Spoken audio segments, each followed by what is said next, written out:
Alhamdulillahi Rabbil Alamin. Wassalatu wassalamu ala asrafil mursalin Sayyidina wa maulana Muhammadin wa ala alihi wa sahbihi ajma'in. Amma ba'd. Subhanak la ilma lana illa ma'allamtana innaka antal alimul hakim. Rabbi syrah li sadri wa yassir li amri wahlul 'uqdatam min lisani yafqahu qawli. Amma ba'd.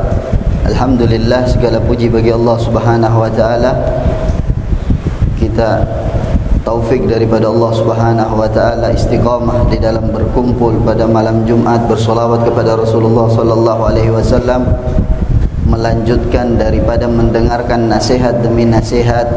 Terkhusus kita juga mendengarkan di setiap malam Jumat nasihat daripada Imam Ghazali, yang mana beliau menasihati kita dan menuntun kita di dalam kitabnya, kitab yaitu Jalan Menuju Surganya Allah Subhanahu wa taala, yang mana di dalam perkataannya beliau sampai menjelaskan, inna awwala ma yatanabbahu al-abdu lil ibadah wa yataharraku li suluki tariqiha yakunu bi khatratin samawiyyah min Allah taala. Kata Imam Ghazali, sesungguhnya langkah pertama yang menyadarkan seorang hamba dan menggerakkan dirinya untuk berjalan di jalan ini, di jalan ibadah. Kata Imam Ghazali, langkah pertama yang mendorong kita untuk jalan di jalan ibadah, yang membuat kita sadar agar kita berjalan di jalan ini, kata Imam Ghazali, bi khatratin samawiyah, dengan besitan atau dengan pikiran yang landasannya, atau dengan khawatir, pikiran yang landasannya dari Allah Subhanahu wa taala. Itu yang pertama kali membuat kita sadar, atau yang dikenal dengan para ulama nuqtatut tahawul, titik putar balik di dalam hidup kita, titik perubahan yang ada di dalam hidup kita. Kata Imam Ghazali, itu dimulai dari mana? Pikiran yang dilandaskan, yang diletakkan oleh Allah Subhanahu wa taala di dalam diri kita. Kemudian kita ambil pikiran tersebut, kita kembangkan sehingga kita benar-benar menjadi orang yang tadinya tahu orangnya ahli maksiat menjadi orang yang ahli taat, tadinya yang jauh menjadi orang yang dekat, tadinya orang yang dimurkai menjadi orang yang diridhoi oleh Allah Subhanahu wa taala. Itu langkah pertama. Itu titik putar balik seseorang. Kalau kita berlihat, kalau kita yang dulunya jauh, yang dulunya kita maksiat, yang dulunya kita jauh dari Allah, kita lihat dari mana perubahan kita ini kita dapatkan. Nah, perubahan itu kita dapatkan dari pikirannya kita, yang Allah letakkan, yang Allah ilhamkan di dalam diri kita karena keinginannya Allah kepada kita, ingin mendekatkan kita kepadanya. Nah, itu namanya bi khatratin samawiyah, kata Imam Ghazali. Dan itu itu namanya nuqtatut tahawul yang ada di dalam hidup kita. Kita cari yang belum mendapatkan titik putar balik tadi di dalam hidup kita, kita cari. Kalau kita mendapatkan titik putar balik tadi, mungkin Allah letakkan tadi khawatir itu, Allah berikan kita pikiran tadi untuk berubah tadi. Mungkin Allah jadikan kita orang yang memikirkan untuk berubah karena solatnya kita, karena ibadahnya kita, karena sedekahnya kita, karena akhlaknya kita, karena kita membahagiakan orang lain. Karena ada itu, ada hubungan tadi kita sama Allah, Allah letakkan di dalam diri kita pikiran untuk berubah. Kemudian kalau ada pikiran tersebut, kita akan tangkap pikiran tadi, kita akan besarkan, kita akan dorong pikiran tadi sehingga menjadi besar, sehingga kita menjadi orang yang dekat dengan Allah Subhanahu wa taala. Karena kata ulama, semua dari kita pasti akan kembali kepada Allah. Semua dari kita akan kembali. Cuma beda kapan kita kembali dan dengan cara apa kita kembali. Ada yang kembali dengan keindahan, dengan cara-cara yang baik. Nah, karena dia punya kebaikan, Allah letakkan di dalam dirinya pikiran khawatir untuk berubah kepada Allah Subhanahu wa taala. Itu namanya perubahan karena sesuatu yang baik. Ada perubahan nanti sesuatu yang kasar dulu datang sama dia, baru dia mau berubah. Tapi ulama selalu meminta, ya Allah, ruddana ilaika maraddan jamilah. Kembalikan kita kepada Engkau dengan kembalian yang baik. Karena ada sifat terpuji di dalam diri kita. Allah mau kita ini menjadi hamba yang diridhoi, yang dekat kepada Allah. Gara-gara hal terpuji tadi, Allah berikan kepada kita pikiran untuk berubah sehingga kita menjadi orang yang dekat kepada Allah Subhanahu wa taala. Itu yang pertama. Ada cara yang kedua, namanya bisomil. Dia mau kembali sama Allah, dia mau baik, tapi dengan tamparan dulu, dengan tempeleng dulu, kena musibah dulu baru dia berubah. Kena ujian dulu, baru dia berpikir, ya Allah, saya ini sudah terlalu jauh. Saya ini sudah terlalu jauh. Saya ini sudah banyak kemaksiatan, baru dia kembali. Oleh karena itu selalu ulama bilang, minta kepada Allah dengan apa, kita dikembalikan kepada Allah dengan cara yang baik. Jangan dengan ujian dulu, jangan dengan somil dulu, jangan dengan tempeleng dulu, pukulan dulu, baru kita kembali kepada Allah Subhanahu wa ta'ala. Dan ini yang Allah firmankan di dalam Al-Quran, zaharal fasadu fil barri wal bahri bima kasabat aydin nas linudhikahum ba'dalladzi amin. Kami ingin cicipi kepada mereka sebagian apa yang mereka lakukan, la'allahum yarji'un, agar mereka mau kembali. Dan itu dua cara yang mungkin seseorang hamba kembali kepada Allah Subhanahu wa ta'ala. Dan yang ketiga, semoga Allah jauhkan kita kembali kepada Allah, tapi nanti setelah ketika kita sudah meninggal di hari kiamat, baru kita kembali, baru kita beriman, baru kita sadar. Dan itu sudah tidak manfaat. Kesadaran pada saat itu sudah tidak manfaat, dan kembali kepada Allah pada saat itu sudah tidak manfaat. Oh, nanti di hari kiamat dia bilang, oh saya baru, ya Allah, hadza ma wa'adar rahmanu wa sadaqal mursalun. Oh benar, apa yang dikatakan para rasul itu benar, sudah tidak manfaat pada saat itu. Oleh karena itu minta kepada Allah, kembali kepada Allah dengan cara yang baik dulu. Kembali kepada Allah, diberikan taufik untuk kita kembali kepada Allah Subhanahu wa taala dalam keadaan kita masih di dunia ini dengan cara-cara yang baik. Ada hubungan kita dengan Allah gara-gara hubungan yang kita jaga tadi. Satu ibadah yang kita jaga. Kita sering dengar daripada guru kita Habib Umar, bagaimana beliau menjelaskan, terutama kemarin ketika datang di Indonesia, ada seorang ketua daripada tukang perampok, ketua daripada tukang perampok yang merampok sini, merampok sana, merampok sini, tapi dia ini berpuasa. Dia bilang, oh sudah, ini kita rampok, habis hasil makanannya mereka, hasil rampokannya mereka bawa, ayo makan sama-sama. Ketuanya tidak mau, dia bilang saya puasa. Ente ketua, ente kepala gengnya kita, kepala sukunya kita, tapi kenapa ente masih puasa? Dia bilang, iya, satu ada saya mau jaga, satu hubungan saya dengan Allah lewat ibadah puasa ini. Ketika berapa tahun kemudian didapatkan dia sudah dalam keadaan taat, dalam keadaan yang diridhoi oleh Allah Subhanahu wa taala. Berkat apa? Ada hubungan tadi, masih ada tali, dia tidak putuskan semua hubungannya dengan Allah Subhanahu wa taala. Maka Allah tarik dia, Allah kembalikan dia lewat hubungan tadi. Nah, oleh karena itu, lewat situ kita berharap kita dikembalikan kepada Allah Subhanahu wa taala dengan cara yang balik, dengan cara-cara yang Allah kehendaki, yang Allah berikan taufiknya kepada hamba-hambanya yang soleh. Amin ya rabbal alamin. Oleh karena itu, ini yang Imam Ghazali katakan, yang pertama kali mendorong seorang hamba untuk beribadah yaitu dengan pikiran, bi khatratin samawiyah, dengan pikiran yang berasal dari samawi, pikiran yang berasal dari Allah Subhanahu wa taala. Karena nanti di dalam kitab ini Imam Ghazali akan menjelaskan kepada kita berbagai macam pikiran. Di dalam diri kita ini banyak khawatir, banyak besitan, banyak pikiran-pikiran. Imam Ghazali akan memberikan perbedaan, mana pikiran yang berasal dari Allah, mana pikiran yang berasal dari malaikat, mana pikiran yang berasal dari syaitan, mana pikiran yang berasal dari hawa nafsu. Nanti di dalam kitab ini Imam Ghazali akan bedakan kepada kita agar kita tahu celah. Kalau kita tahu apa yang terjadi di dalam diri kita, sehingga kita tahu, oh ini dari Allah Subhanahu wa taala. Ini pikiran, ini dorongan dari Allah Subhanahu wa taala, harus kita ambil, kembangkan. Begitu juga di dalam kehidupan dunia. Seseorang menjadi sukses karena pikiran yang dia tangkap. Ada besitan di dalam dirinya, ada dorongan, dia tangkap besitan tersebut, dia tangkap dorongan tadi, dia kembangkan. Dia tidak biarkan begitu saja sehingga dia menjadi orang yang sukses. Jadi nanti akan dijelaskan oleh Imam Ghazali. Jadi yang mendorong seseorang itu khatir samawiyah, pikiran yang berasal dari langit.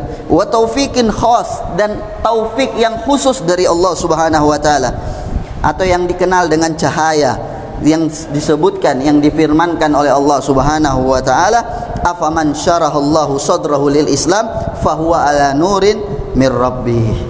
Orang-orang yang Allah lapangkan dadanya untuk Islam, maka dia berada di bawah cahaya dari Allah Subhanahu wa taala. Pikiran tersebut yang diisyaratkan, yang dinamakan kata Imam Ghazali dengan cahaya yang Allah letakkan di dalam diri seorang hamba. Dalam diri seorang itu. Oleh karena itu di dalam hadis Rasulullah pernah bersabda, innan nur idza dakhalal qalb infasaha wa ansyarah. Cahaya tadi, dorongan tadi, pikiran tadi kalau sudah masuk di dalam hati seseorang, maka hati seseorang tadi menjadi hati yang insyarah, hati yang menjadi hati yang lapang, menjadi hati yang luas, hati yang tenang, hati yang damai. Maka para sahabat mengatakan, ya Rasulullah, apa tanda bahwasanya cahaya tadi sudah masuk ke dalam hati kita? Apa tandanya? Kata Rasulullah sallallahu alaihi wasallam, "Na'am, at-tajafi anid daril gurur." Tanda yang pertama bahwasanya cahaya tadi sudah masuk di dalam diri kita, at-tajafi anid daril gurur. Kita sudah menjauh dari kehidupan dunia, sudah merasa muak, sudah tidak senang, sudah merasa bosan dengan kehidupan dunia ini. Kita sudah diberikan penglihatan sedikit tentang hakikat daripada dunia ini, sehingga kita menghindar dari banyak keributan, kericuhan di dalam kehidupan dunia ini. At-tajafi anid daril gurur, menjauh daripada rumahnya kebohongan, yaitu dunia. Wal inaba ila daril khulud, dia mulai condong kepada akhirat. Perbuatan-perbuatan dia, tingkah lakunya, sikapnya, amalnya sudah mulai condong kepada akhirat. Itu sudah, kata Rasulullah, itu tanda bahwasanya pikiran tadi, nur tadi sudah masuk di dalam hatinya. Wal istidad lil maut qabla nuzulil maut, dan dia sudah mempersiapkan untuk kematian sebelum datangnya kematian. Dengan begitu, cahaya, tanda bahwasanya cahaya sudah masuk ke dalam dirinya. Kemudian fa idza khatara bil qalb, kata Imam Ghazali, apabila terbesit, apabila terpikirkan di dalam hati kita, anna awwala kulli syai', di dalam hati kita ini terbesit, terpikirkan bahwasanya anni ajiduni muna'aman bidurubin minan ni'am kal haya wal gudrah wal akal wal nuk wasairil ma'ani syarifah. Kata Imam Ghazali, contohnya terbesit di dalam diri seorang hamba, oh saya ini sudah banyak kenikmatan yang saya rasakan di dunia ini. Saya dikasih kehidupan, kemampuan, akal, berbicara, dan semua banyak kenikmatan-kenikmatan. Wa ma yansarifu anni min durubil madar wal afat wa anna li hadhihi an-ni'ma mun'iman yutalibuni bi syukri. Contohnya, kata Imam Ghazali, dia sudah mulai sadar bahwasanya dia sudah banyak nikmat yang dikasih oleh Allah. Berbicara, kehidupan, kemampuan, kenikmatan yang dia rasakan, ini semua diberikan. Kata dia, mulai dia pikirkan, apakah yang memberikan saya nikmat ini tidak akan bertanya sama saya tentang hal-hal yang telah diberikan kepadaku? Kata Imam Ghazali, ini salah satu contoh daripada seorang hamba terpikirkan di dalam dirinya pikiran untuk berubah. Wa qad ba'atsa ilayya rasulan, dan telah mengutus untuk saya seorang rasul yang dikuatkan dengan mukjizat, al-kharija anil maqdur wa akhbarani anna ali rabban, dan rasul tadi memberi kabar bahwasanya saya ini punya Tuhan yang telah memberikan tadi nikmat, ghadiran aliman, yang maha mampu, yang maha mengetahui, hayyan mutakalliman, yang maha hidup, yang maha berbicara, ya'mur wa yanha, Tuhan tadi memerintahkan dan melarang. Ghadiran, Allah mampu untuk memberikan maksiat, untuk menghukum kita ketika kita bermaksiat, dan memberikan pahala ketika kita taat. Dan Allah telah memberikan janji dan memberikan ancaman dan memerintahkan untuk iltizam kawanin syar', untuk iltizam, untuk melazimi daripada aturan-aturan syariat. Kata Imam Ghazali, fayaqa'u fi qalbihi annahu mumkin lastihala lidzalika fil aqbi awal badiha fayakhafu ala nafsi inda dzalika wa yafza. Kata Imam Ghazali, itu contoh bagaimana seseorang ini mendapatkan pikiran untuk berubah. Dia sudah berfikir tentang nikmat, dia berfikir tentang Allah, dia berfikir tentang nikmat akan dituntut, tentang nikmat-nikmat yang telah diberikan oleh Allah. Dari situ dia mulai takut kepada Allah Subhanahu wa ta'ala. Fahada khatirul faza', ini namanya pikiran atau dorongan yang membuat seseorang takut kepada Allah Subhanahu wa ta'ala. Alladzi yunabbahul abdu wa yalzimuhul hujjah. Pikiran tadi, dorongan tadi yang membuat kita itu sadar. Wa yaqta'anhul ma'dzura wa yaz'ijuhu ila an-nazar wal istidlal fayahtajul. Jadi membuat kita sehingga kita berfikir, sehingga kita mengambil patokan, bersadar, kata Imam Ghazali, falam yajid fi sabil wa nadhar bi akfid wal istidlal bi sana ala san liyahsul lahu ilmu ligin ukuba istaqbalu fi dzikr. Kata Imam Ghazali, ini pertama yang akan ini yang pertama yang mendorong seorang hamba untuk jalan di jalannya ibadah.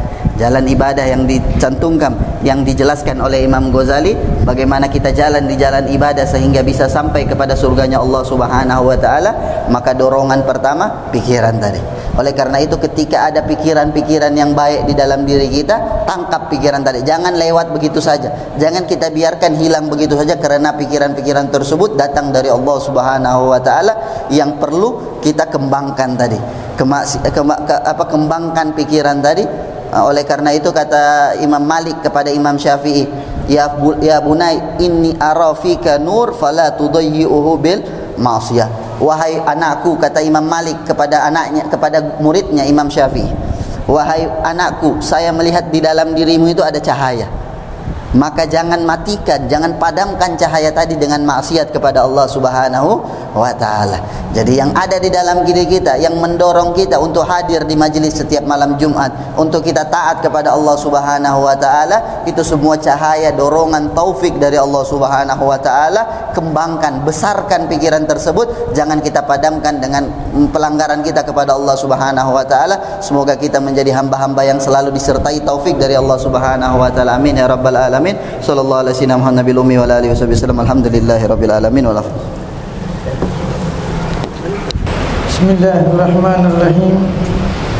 Alhamdulillah rabbil alamin wa bihi nasta'in ala umuri dunya waddin. Wassalatu wassalamu ala asrafil anbiya'i wal mursalin sayyidina wa maulana Muhammadin wa ala alihi wa sahbihi ajma'in.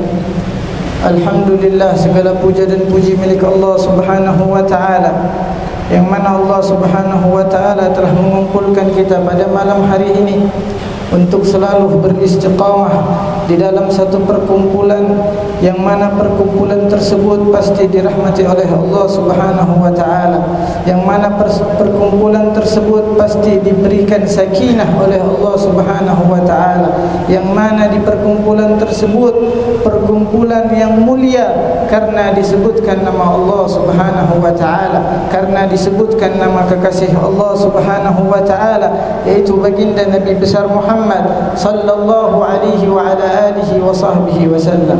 Alhamdulillah, perkumpulan kali ini, perkumpulan malam ini dijadikan oleh Allah Subhanahu wa taala yang menjadikan saksi bahawa kita pernah menyebut nama Allah Subhanahu wa taala, sehingga Allah mensaksikan perkumpulan ini. Nanti di yaumil qiyamah perkumpulan seperti ini akan bersaksi ketika kita membutuhkan syafaat Rasulullah, karena kita menyebut namanya Rasul sallallahu alaihi wa ala alihi wa sahbihi wasallam. Tidaklah yang kita sebut adalah orang yang mulia, tidaklah yang kita sebutkan adalah kekasih Allah Subhanahu wa taala, tidaklah orang yang menyebutkan nama Nabi Muhammad, maka seseorang tersebut mau tidak mau akan menjadi mulia. Maka kita lihat bagaimana para sahabat, kita melihat para orang-orang saleh, kita melihat para wali min awliyaillah. Mereka tidak bakal mulia kalau mereka tidak bersanding dengan Nabi Muhammad sallallahu alaihi wa ala alihi wa sahbihi wasallam, yang mana banyak qasidah yang dikarang Al-Habib Ali bin Muhammad bin Husain Al-Habsyi. Maulidnya sampai tersebar, bahkan beliau tidak pernah datang ke Palu, tapi maulidnya sampai di sini. Ini apa? Karena berkah daripada Nabi Muhammad sallallahu alaihi wa ala alihi wa sahbihi wasallam, yang mana diceritakan Al-Imam Al-Jazuli. Beliau ini seseorang imam, Syekh Muhammad Al-Jazuli. Beliau adalah seorang syekh yang alim. Suatu saat beliau mencari air di satu tempat.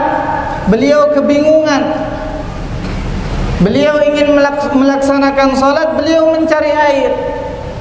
Kemudian beliau mondar-mandir mencari, memutar air.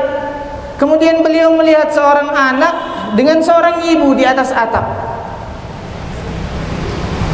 Kemudian anak tersebut menanyakan, "Hei Syekh." Kalau orang Arab bilang Syekh artinya orang tua. "Hei Syekh, Ada juga yang mengatakan guru. Dikatakan, ya Syekh, kenapa engkau kebingungan mencari apa engkau? Apa yang engkau cari? Siapa gerangan? Siapa engkau ini? Aku baru melihatmu di sini, kata anak kecil tadi. Syekh tadi menjawab, saya adalah Muhammad Al-Jazuli. Oh, kau ini adalah orang besar. Saya tidak pernah ketemu dengan kau, tapi saya tahu kau. Apa yang kau cari ya Syekh? Syekh tersebut mengatakan, di mana air di sini? Saya mencari air, saya mau wudu, saya mau sholat. Si anak kecil dengan ibunya mengatakan, ya Syekh, kau ini orang besar, kau ini wali, alim, keluarkan karomahmu. Syekh bilang, saya tidak punya karomah. Kalau kau punya karomah, kau keluarkan karomahmu. Kalau bahasa kita sekarang, cuman begitu saja kok tidak bisa. Seorang ibu tadi turun, dia bilang di sana ada sumur, kau ke sana sekarang. Itu Syekh ikut dengan itu ibu. Dia ludahi itu sumur, subhanallah, itu sumur keluar air. Kaget seorang Syekh, ini waliyah dari mana? Akhirnya Syekh tersebut mengatakan, wahai ibu, apa yang engkau lakukan sehingga Allah memberikan karamah kepadamu? Kata ibu tadi, wallahi, tidak ada amalan yang aku perbuat kecuali berselawat kepada baginda Nabi besar Muhammad sallallahu alaihi wa ala alihi wasallam. Ini adalah satu contoh daripada kemuliaan berselawat, banjiri lidah kita untuk selalu berselawat kepada Nabi besar Muhammad sallallahu alaihi wa ala alihi wasallam. Yang mana para aulia, para salihin, ketika kita datang kepada mereka, mereka tidak akan lupa dengan kita bagaimana dengan Rasul sallallahu alaihi wa ala alihi wasallam. Nabi Muhammad sallallahu alaihi wasallam yang mana beliau tidak menginginkan satu umatnya untuk masuk ke dalam neraka. Nabi Muhammad sallallahu alaihi wasallam yang mana beliau tidak inginkan umatnya menetap di dalam neraka Allah Subhanahu wa taala. Yang bermaksiat, yang tidak bermaksiat, semua diinginkan oleh Nabi masuk ke dalam surganya Allah Subhanahu wa taala. Semoga kita semua pada malam hari ini termasuk daripada umatnya baginda Nabi besar Muhammad sallallahu alaihi wa ala alihi wasallam. Wabillahi taufiq wal hidayah wal ridha wal inayah. Assalamualaikum warahmatullahi wabarakatuh. Ini semua adalah pemberian Allah Subhanahu wa taala kepada kita, sehingga kita setiap malam Jumat yang seperti ini kita mendapatkan rahmat, mendapatkan ampunan, dan mendapatkan ilmu untuk mendekatkan diri kepada Allah Subhanahu wa taala. Dalam yang kajian dan pertemuan yang seperti ini merupakan satu inayah dari Allah Subhanahu wa taala untuk kita semua yang sempat hadir pada malam hari ini. Juga untuk secara keluarga kita berjumpa hadir mudah-mudahan dengan kehadiran kita Allah, dengan kehadiran kita Allah merahmati mereka, dengan kehadiran kita Allah menguatkan mereka, dengan kehadiran kita Allah mengampuni semua kesalahan kita dan keluarga kita, insyaallah. Amin ya rabbal alamin. Kita bagaimana kita membersihkan hati kita, bagaimana kita membersihkan dosa-dosa kita, bertobat kepada Allah Subhanahu wa taala atas kekurangan-kekurangan kita setiap harinya, yang mana yang kita lakukan dalam kehidupan kita setiap hari. Berapa banyak dosa, berapa banyak kekurangan, berapa banyak kesalahan, nah yang melanggar agama atau yang melanggar syariat Allah Subhanahu wa taala. Di tempat yang seperti ini kita meminta ampun kepada Allah, kita bertobat kepada Allah Subhanahu wa taala atas semua dosa yang telah kita lakukan di minggu yang bisa minggu kemarin. Nah, yang kalau kita sadari dan kalau kita renungi, nah kita menghayal, kita memikirkan apa semua yang kita lakukan di setiap hari-hari kita. Nah, yang mungkin yang perbuatan kita lebih banyak kejahatannya daripada kebaikannya, atau lebih banyak yang tidak punya nilai di mata Allah daripada yang punya nilai di mata Allah. Sehingga kita hadir di tempat yang seperti ini berusaha untuk kita merubah lagi nasib kita lebih baik di hadapan Allah Subhanahu wa taala.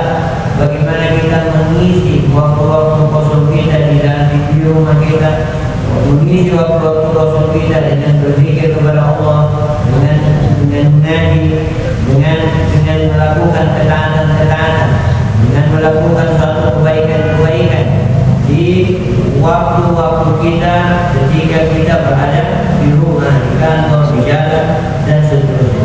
Coba kita pikirkan sejenak, bagaimana hari kita, satu hari kita tadi atau satu hari kita kemarin, apa yang kita lakukan, dari kekurangan-kekurangan atau dari dosa-dosa, dari perbuatan-perbuatan yang tidak baik.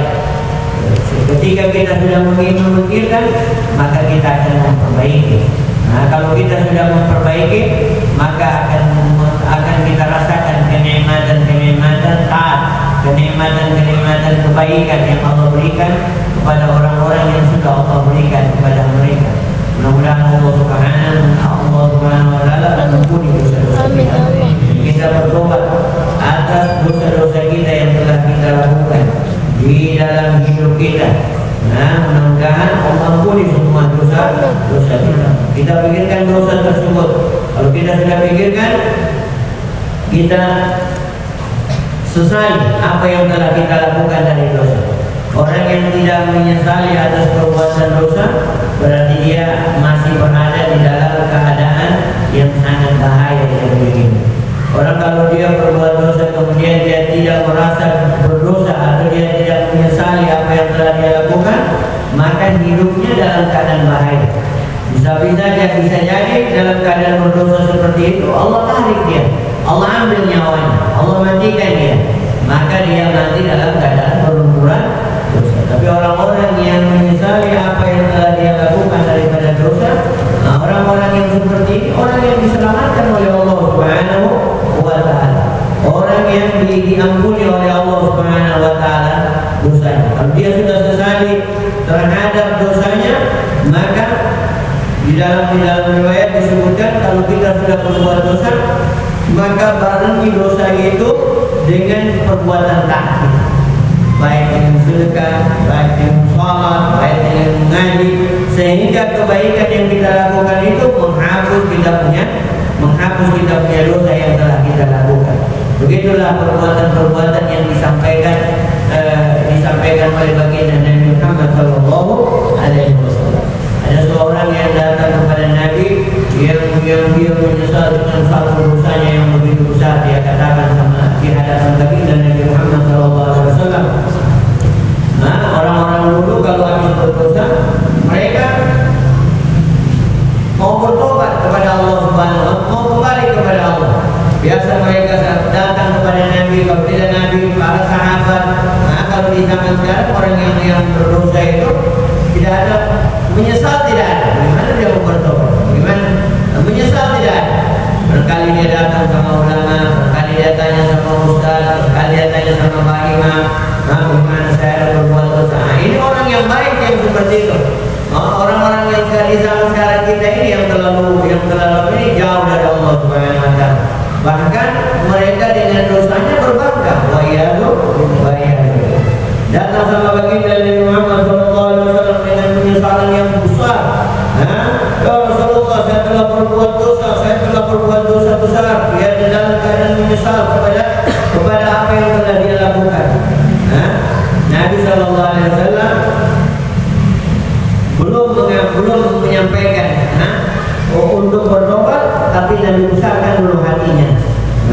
Nabi kuatkan dulu hatinya. Nabi tanya kepada dia, dosa yang kau buat ini mana lebih besar, langit atau dosa yang engkau buat?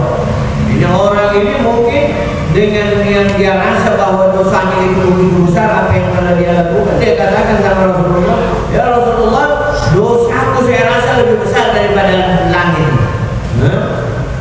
Nabi tanya, dosa yang kau telah buat itu mana lebih besar? Arsnya Allah atau dosamu? Ini ars ini adalah makhluk Allah yang paling besar yang Allah ciptakan.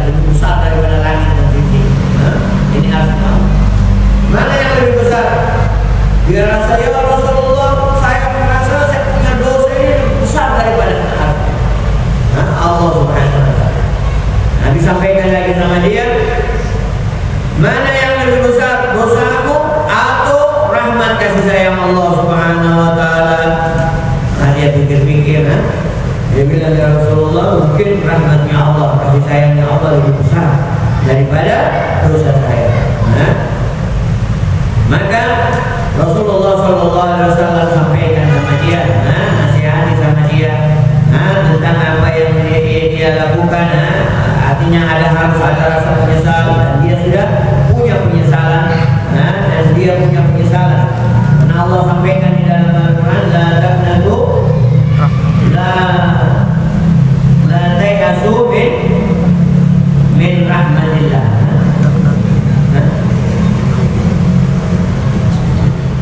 La tayasu min rahmatillah. La taqnatu min rahmatillah. La taqnatu min rahmatillah. Jangan kamu putus asa dengan rahmatnya Allah Subhanahu wa taala. Artinya apa saja yang kita lakukan, rahmatnya Allah itu lebih besar daripada apa yang kita lakukan. Tubu ilallahi taubatan nasuha. Diperintahkan oleh Allah kepada kita, bertobatlah kalian. Ini Allah yang perintahkan. Berarti kalau perintah tobat itu berarti tidak ada dosa yang Allah tidak ampuni. Illa syirik, kecuali syirik, kecuali menduakan Allah, kecuali kita menduakan Allah. Artinya Allah itu ada dua, itu baru tidak ada ampun. Selama kita mengatakan la ilaha illallah, itu pasti Allah ampunkan. Selama kita mau kembali kepada Allah dengan jujur. Ingat, dengan jujur. Artinya dengan jujur hati kita berbicara, betul-betul mau kembali sama Allah, bukan cuma mau sekedar mau coba-coba. Ya. Kalau itu yang ada di dalam hati kita, tidak ada ampunan. Okay. Tapi kalau ente kembali dengan jujur kepada Allah, tidak ada satu dosa yang Allah tidak ampunkan. Karena Allah yang perintahkan kepada kita, tubu ilallah, kembalilah kepada Allah, bertobatlah kalian kepada Allah Subhanahu wa taala. Jangan pernah kita, katanya Allah, merasa putus asa dengan rahmat. Ini Allah yang ajar sama kita, tidak boleh berputus asa dengan rahmatnya Allah yang begitu mulia, yang begitu besar, yang begitu agung. Tidak boleh. Kalau kita berputus asa, berarti kita tidak menganggap Allah Maha Besar, Allah Maha Kaya, Allah Maha Pengasih, Allah Maha Penyayang. Berarti masih kecil Allah di hati kita. Tubu ilallah, minta ampunlah kepada Allah Subhanahu wa taala. Nabi ajarkan kepada dia untuk bertobat kepada Allah Subhanahu wa taala dari hati yang dalam. Kemudian Nabi ajarkan kepada dia, sudah, Allah akan ampunkan kau punya dosa. Kalau begitu, kau insya Allah kalau ada peperangan, jihad fisabilillah, ente keluar, ikut perang. Karena di dalam peperangan jihad fisabilillah, kalau ente meninggal, masya Allah, ente meninggal dalam keadaan fisabilillah. Orang yang meninggal fisabilillah, surga dia tempat. Dia katakan kepada Rasulullah, ya Rasulullah, saya ini orang penakut, bukan orang berani. Sedangkan keluar rumah saja, saya ini takut. Kecuali saya punya keluarga, saya punya saudara-saudara yang kasih besar hati saya untuk bisa keluar rumah, baru saya bisa keluar. Apalagi mau pergi perang. Sedangkan kalau tidak dikasih besar, saya punya hati untuk keluar rumah, saya tidak akan keluar rumah ini. Maka Rasulullah sampaikan lagi sama dia, kalau begitu, maka kau berpuasa. Berpuasa untuk supaya Allah berikan ente ampunan, supaya ente bisa bersih, menjadi hati ente menjadi bersih, hati menjadi lunak, hati menjadi bisa ikut ketaatan kepada Allah Subhanahu wa taala. Dia sampaikan sama Rasulullah, ya Rasulullah, saya ini orang miskin. Saya punya makan setiap hari saja tidak betul. Kadang makan, kadang tidak. Apalagi musuh puasa. Suruh puasa, sedangkan makan kan tidak ada kita lagi. Apalagi musuh puasa, ya Rasulullah. Gimana caranya? Rasulullah bilang, kalau begitu, ente bangun malam. Ente bangun malam tahajud. Minta ampun kepada Allah. Ente bangun di hadapan Allah. Ente bertobat kepada Allah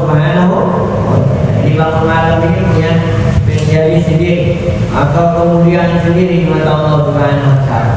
Kalau kita punya sembahyang setiap hari 5 waktu itu kan itu kewajiban. Itu merupakan satu kewajiban yang Allah berikan kepada kita yang wajib kita lakukan. Tapi bangun malam ini tahajud adalah satu sunnah. Yang istilahnya kalau kewajiban itu semua orang harus kerjakan. Nah, sama dengan raja, kalau raja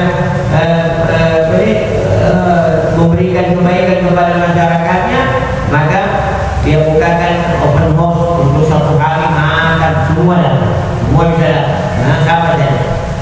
Tapi ada waktu-waktu yang raja kasih untuk orang-orang spesialis, untuk orang-orang yang khusus. Nah, bukakan untuk orang-orang yang khusus. Ini orang-orang yang khusus, yang akan duduk sama raja. Maka salat tahajud ini adalah untuk orang-orang yang khusus yang mau kembali kepada Allah, untuk orang-orang yang khusus yang mau angkat derajatnya di sisi Allah Subhanahu wa taala. Maka yang diajarkan untuk bangun malam minta ampun kepada Allah Subhanahu wa taala, karena di bangun malam ini adalah orang yang mau berduaan dengan Allah, orang yang mau empat mata dengan Allah, meminta kepada Allah rahmatnya, kasih sayangnya, ampunannya, sehingga Allah Subhanahu wa taala memberikan ampunan kepada engkau. Maka orang ini untuk bangun malam tidak ada alasan. Maka dia melakukan apa yang telah disampaikan oleh baginda Nabi Muhammad SAW, sehingga dia menjadi seorang yang dimuliakan oleh Allah Subhanahu wa taala. Inilah orang-orang yang mau kembali di jalannya Allah Subhanahu wa taala dengan mengakui semua perasaan yang biasa kita dengar di dalam satu cerita tentang orang yang telah membunuh 99 orang. Dia datang sama satu ulama, dia bilang, saya ingin bertobat, saya ini telah membunuh 99 orang. Anak ulama bilang, sudah ada tobat untuk itu. 99 orang yang dia bunuh. Terakhir dia bunuh lagi itu satu ulama. Jadi 100, dia bilang 100. Akhirnya dia datang lagi sama satu ulama. Dia bilang, anak ini sudah bunuh 100 orang. Anak ini mau bertobat kepada Allah Subhanahu wa taala. Ulama sampaikan tidak ada pintu tobat Allah selama dia mau kembali sama dia yang sungguh-sungguh. Maka diajarkan sama ulama itu, kalau ente betul-betul mau tobat, jujur kepada Allah, bertobat, Allah akan ampunkan. Tapi ente mesti tinggalkan ente punya tempat yang tidak baik. Jadi kalau kita mau bertobat, tinggalkan apa kebiasaan yang tidak baik, kita tinggalkan, supaya kita tidak mengulangi apa perbuatan yang tidak baik itu yang kita telah lakukan. Tinggalkan ente punya tempat tidak baik, ente pikir itu tempat sana. Ditunjukkan tempat yang baik, tempat yang banyak ulama, tempat orang-orang saleh. Ente pikir di sana dan ente lakukan kebaikan-kebaikan di sana, sehingga dosa ente yang besar ini akan Allah ampunkan.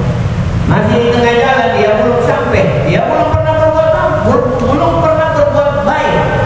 Ini orang yang membunuh 100 orang belum pernah beramal baik, tapi dia punya tekad mau ampun, mau minta ampun, mau dekat sama Allah. Mau dekat sama Allah, mau bertobat. Tidak ada lagi apa yang dia inginkan kecuali Allah Subhanahu wa taala. Maka dia bersungguh-sungguh tobatnya. Kejujuran ini maksudnya tobat tadi ini, kejujuran ente di dalam hati ente sama Allah. Ente betul mau kembali Allah. Kalau orang yang masih setengah-setengah mau kembali, mau tinggalkan tempat ini susah. Tapi kalau orang yang jujur sama Allah, tidak ada yang susah sama dia untuk kembali sama Allah. Apa yang diperintahkan dia lakukan. Ini orang-orang yang bertobat. Maka dia pergi, di tengah jalan dia meninggal.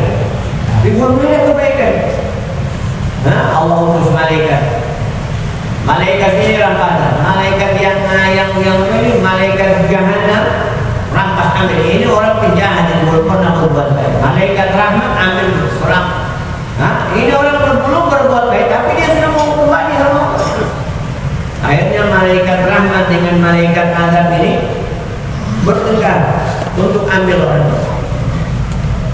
Allah bilang, diperintahkan Allah turun malaikat, perintahkan untuk ukur dia punya jarak. Bayangkan cuma bakal masalah jarak sekarang.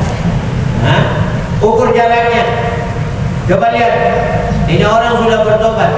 jarak tempat yang dia tinggalkan, tempat yang jahat dia tinggalkan, dia menuju tempat yang baik. Coba lihat, mana lebih dekat? Tempat yang jahat atau tempat yang baik yang dia tuju? Tempat yang jahat dia tinggalkan atau tempat baik yang dia tuju? Diukur sama mereka. Bedanya cuma satu jengkal. Dia meninggal, dia jatuh ke arah tempat yang cuma satu jengkal saja bedanya antara jarak yang tidak baik yang dia tinggalkan, jarak dengan jarak tempat yang baik yang dia tuju. Maka Allah bilang, malaikat Allah sampaikan kepada malaikat rahmat yang ambil sama dia karena jarak yang dia tuju tempat yang baik lebih dekat sama dia. Padahal orang ini belum beramal saleh, baru bertobat dengan jujur kepada Allah Subhanahu wa Ta'ala. Beginilah kita kalau menghadap kepada Allah dengan jujur kepada Allah Subhanahu wa Ta'ala, mau bertobat untuk tidak melakukan lagi perbuatan dosa-dosa kita, maka Allah akan ampunkan semua dosa kita, insyaallah. Amin ya rabbal alamin. Hendaklah kita beristighfar kepada Allah Subhanahu wa Ta'ala, mohon ampun kepada Allah dengan sambil kita mengingat semua perbuatan dosa kita yang telah kita lakukan. Mudah-mudahan Allah ampunkan semua dosa kita pada malam hari ini. Astaghfirullahaladzim. Astaghfirullahaladzim.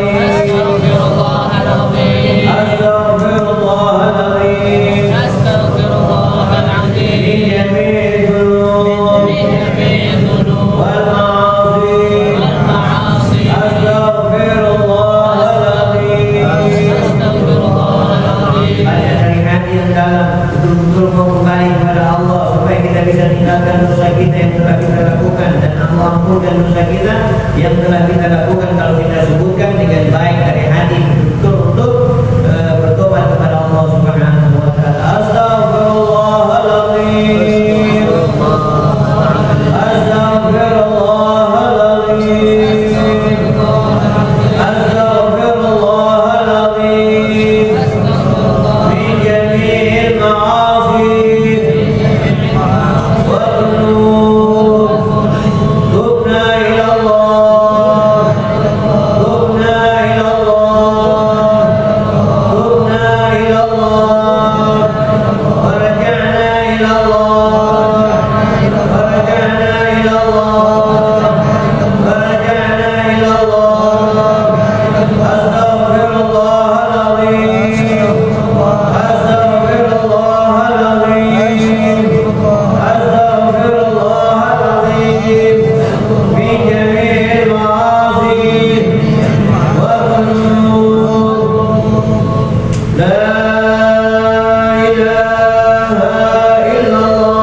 Bismillahirrahmanirrahim. Allahumma salli ala sayyidina Muhammad wa ala ali sayyidina Muhammad wa la ilaha sallallahu alaihi wasallam bi manzil al-akhlaq min khatiba kitabati futul awal kana sallallahu alaihi wasallam sanan yakunu kama qala wa la ila makarim al-akhlaq sabba wa sawbil mu'minina ilma wa hifdhan wa la yaqul wa la yaf'alu illa ma'rufa.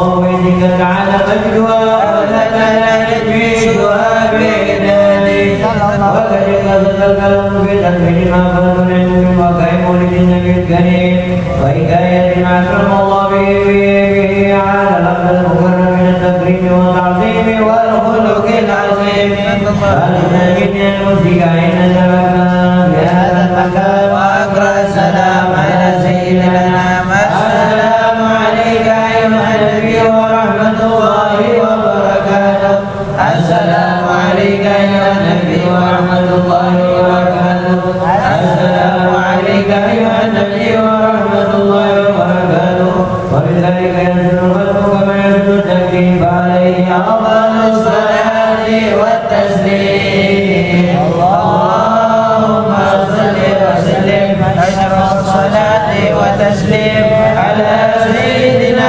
ونبينا محمد الرؤوف الرحيم اللهم صل وسلم وبارك عليه وعلى آله بسم الله الرحمن الرحيم الحمد لله رب العالمين اللهم صل على سيدنا محمد وعلى آل سيدنا محمد اللهم صل على سيدنا محمد في الأولين وصل وسلم على سيدنا محمد في الآخرين وصل وسلم على سيدنا محمد في كل وقت وحين وصل وسلم على سيدنا محمد في الملأ الأعلى إلى يوم الدين آمين وصل وسلم على سيدنا محمد اللهم صل وسلم على سيدنا محمد وعلى آله وصحبه أجمعين ولما نظر الفكر من دلال الأوصاف المحمدية ركونا توجهت إلى الله قاسما بسيد وأبي محمد صلى الله عليه وسلم أن يجعل سعي فيه مشكورا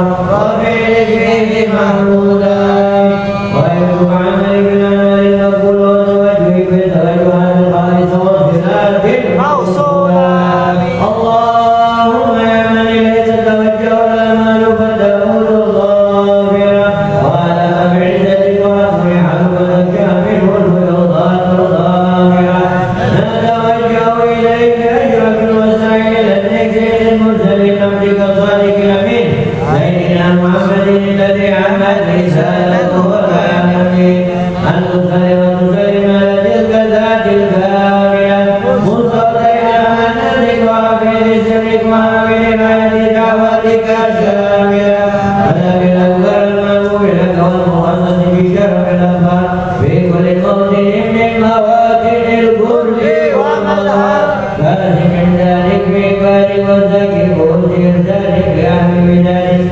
سيد الكونين وأشرف الثقلين المحبوب الخالص المخصوص منك بأجل الخصائص اللهم صل وسلم عليه وعلى آله وصحبه وعلى أفراد الكرام من أنبائه اللهم إنا نقدم إليك هذا النبي الكريم ونتوسل إليك بشرف مكانه العظيم أن تلاحظنا بحركاتنا وسكناتنا بعين عنايتك وأن تحفظنا في جميع أمورنا وتكلفاتنا في جميل رعايتك وأصلح ولايتك وأن تبلغنا بشرف القرب إليك وإلى هذا الحبيب غاية آمالنا وتتقبل منا ما أعرفنا في منياتنا وأعمالنا وتجعلنا بعوضة هذا الحبيب من الحاضرين وفي طرائق اتباعه من السالكين ولحقك وحقك من المهديين ولعهدك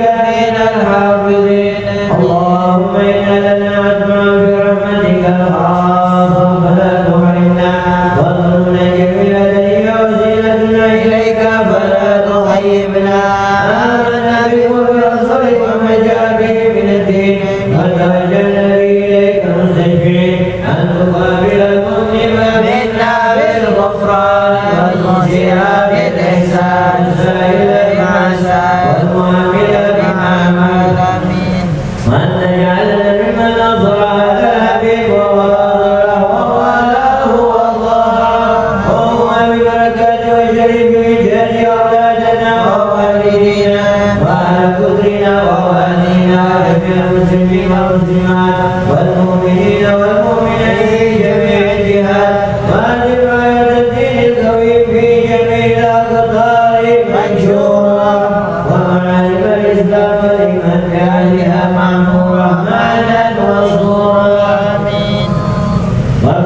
اللهم غربة المغروبين واغفر دين المدينين واغفر للمذنبين وتقبل توبة التائبين وانشر رحمتك على عبادك المؤمنين أجمعين واغفر شر المعتدين والظالمين وابسط الأرض بولاة الحق في جميع النواحي والأقطار وأيدهم بتأييد من عندك ونصر على المعلمين من المنافقين والكفار واجعلنا يا رب بعز الأخير من جميع البلايا وبالحفظ المكين من الذنوب والخطايا وألهمنا بالعمل بطاعتك وبرضاك وصدق في خدمتك دائمين وإذا توفيتنا فتوفنا مسلمين مؤمنين واختم لنا منك بخير أجمعين وصل وسلم على هذا الحبيب المحبوب للأجسام والأرواح والقلوب وعلى آله وصحبه ومن إليه منسوب وآخر دعوانا أن الحمد لله رب العالمين إن الله وملائكته يصلون على النبي يا أيها الذين آمنوا صلوا عليه وسلموا تسليما الصلاة والسلام عليك يا سيد المرسلين الصلاة والسلام عليك يا خاتم النبيين الصلاة والسلام عليك يا من أرسل الله رحمة للعالمين رضي الله تعالى